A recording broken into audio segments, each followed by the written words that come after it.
Hey guys, today I'm gonna teach you how to wire a three-way. So it's very easy. This works with any kind of three-way switch, toggle, Decora, you name it. So with that being said, typically in a three-way switch, you have a three-wire coming in. So 14, 3, 12, 3, doesn't matter. And a three-way switch is a switch that's controlled from two locations. So you turn it off here, the lights go off. You turn it back on, the lights go on.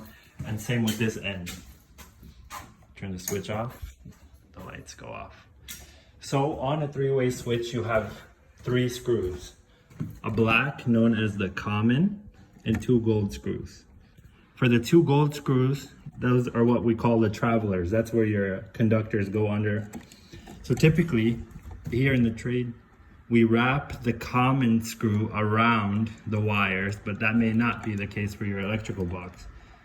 So what I would recommend is you have a hot stick and you test which one you have power on from those wires. And the one you have power on is the one that goes under the common screw, the black. Here it's kind of hard to tell because the drywaller painted our screws, but that's okay.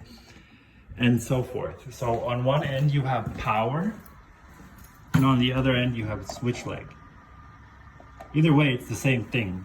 The switch leg or the power, known as the common, go on this black screw, okay? So it's very easy, and the other 2 are called your travelers, which go on your gold screws. Let me know if you guys have questions. I'm more than happy to help. Thanks.